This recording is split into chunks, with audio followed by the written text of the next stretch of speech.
Have you ever gone canoeing or paddling in a kayak? If you have, then you've been on a water trail. What is a water trail? A water trail is a recreational boating route along a waterway with strategically located access points similar to a hiking trail or bikeway. The main difference between a land-based trail and a water trail is that the trail already exists on a water trail, but access points are needed. Unlike a land-based trail that usually has one point the visitors enter and leave from, a water trail typically has two separate entry and exit points due to the flow of the water. The state of Ohio has a water trails program to establish a network of waterway trails to improve access as well as increase awareness and participation in paddle sports. This video presentation explores the history and future of the Ohio Water Trails program, the process for getting a trail designated, and the rewards and advantages that come along with designation. Recreational paddle sports are among the most popular and fastest growing of all outdoor recreation activities. The Division of Watercraft reports that canoe and kayak registrations have increased by 34% over the last 5 years and now account for 20% of the total amount of boat registrations in the state.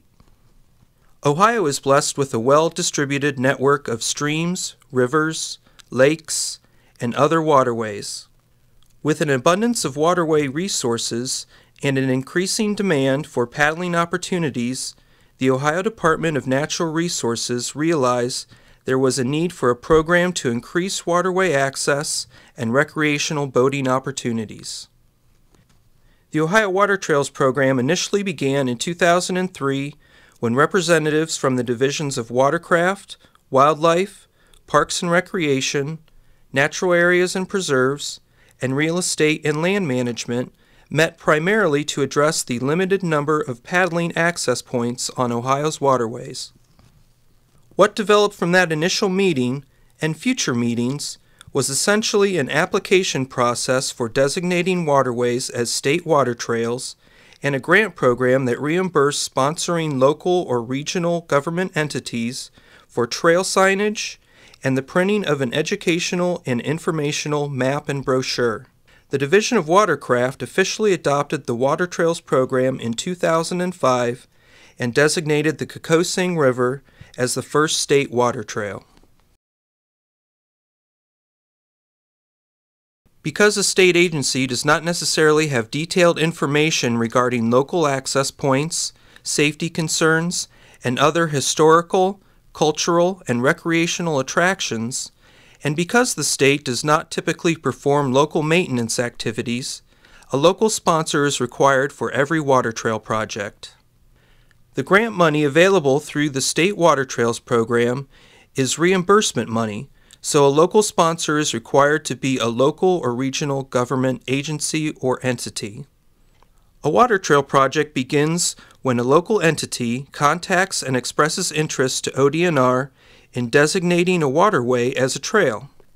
ODNR then sends the local entity a Getting Started informational packet to review. If the local entity decides to pursue trail designation after review of this information, they enter into an agreement with ODNR and become the local sponsor of that project.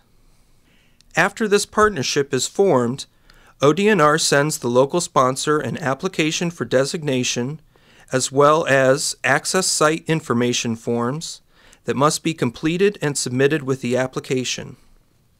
In addition to completing the application and access site information forms, the local sponsor must obtain public support of the water trail project as well as support and approval of the local and regional governments that are traversed by the trail. Finally, the local sponsor is also responsible for developing a preliminary map of the proposed water trail that contains an inventory of the access points and available amenities, hazard locations, natural features, and other historical, cultural, and recreational points of interest in the area. Once the application, site information forms, and preliminary map are complete, and public and government support has been obtained, the local sponsor submits this package to ODNR for designation approval.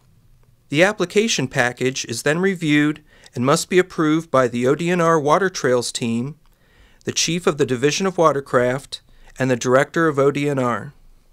Some considerations given to a proposed water trail prior to designation approval include the quantity and spacing of access points. Typically, spacing between these access points should be no more than 10 miles, and all points must be accessible by the public. Safety concerns and hazards, current recreational usage, local attractions and points of interest, local project support, and water quality and environmental condition.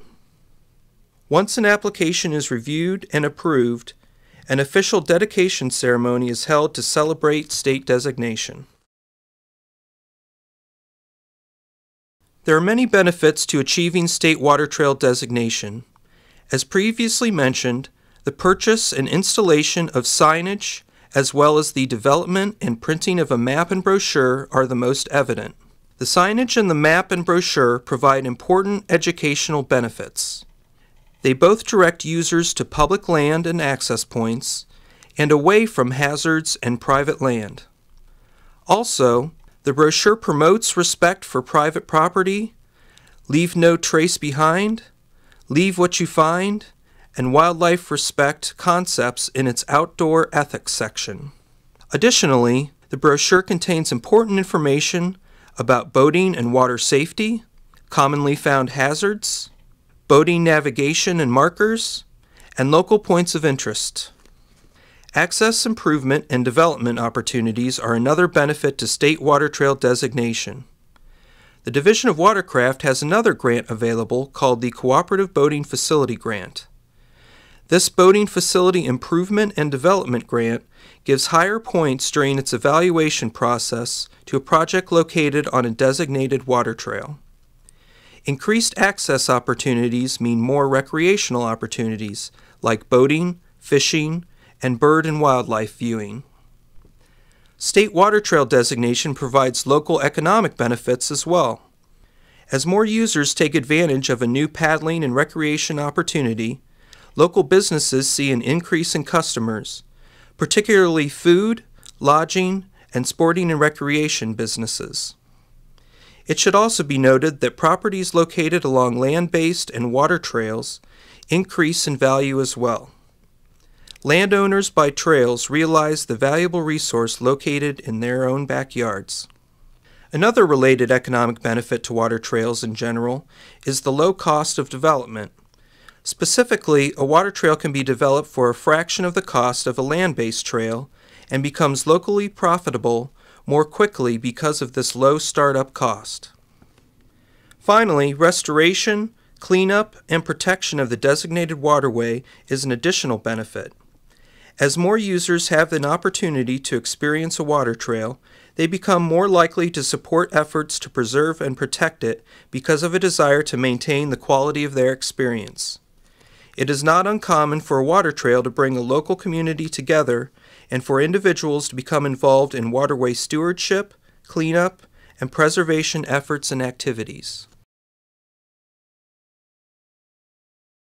As of 2009, Ohio has 4 designated water trails. In June 2005, the Kokosing River Water Trail became Ohio's first designated water trail.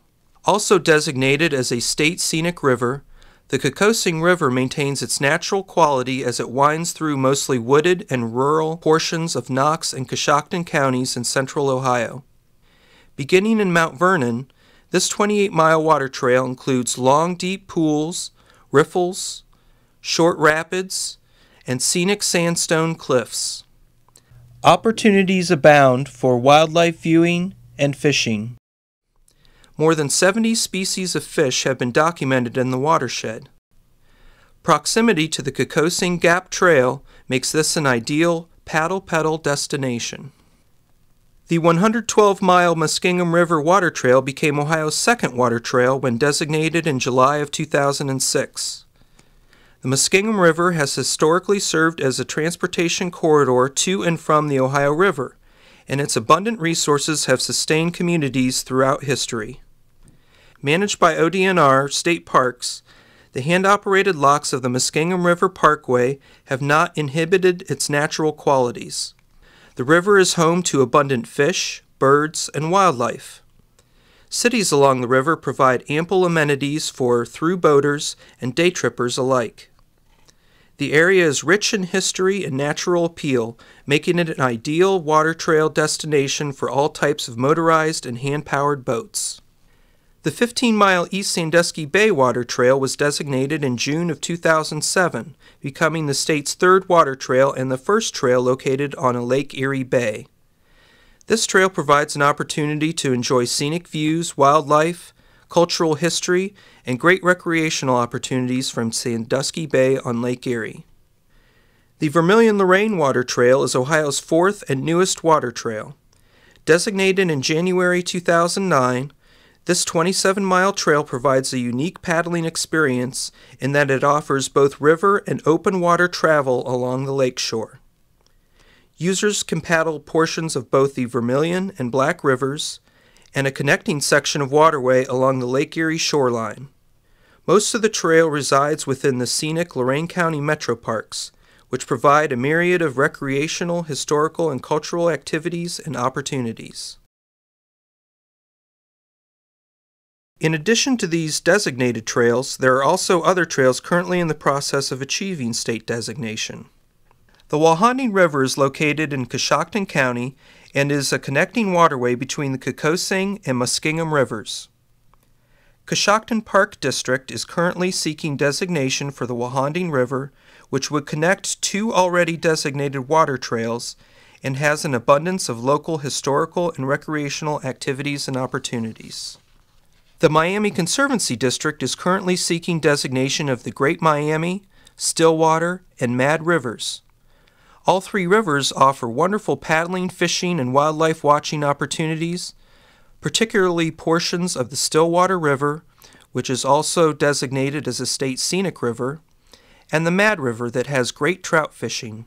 The Great Miami River also offers paddlers the opportunity to do multiple day trips. The future Erie Islands Water Trail would offer users a unique paddling experience. Sponsored by ODNR's Division of Parks and Recreation, the Erie Islands Water Trail would encompass North, Middle, and South Bass Islands, as well as Kelly's Island, and portions of the mainland. Users would have the opportunity to make their own trail around or between the islands and be able to experience the only island water trail in Ohio. I hope that you have learned more about Ohio's Water Trail program. If you have additional questions, would like more information, or would like to become involved in the program, please contact the Division of Watercraft. Here is their contact information. In the meantime, please enjoy Ohio's water trails and keep paddling.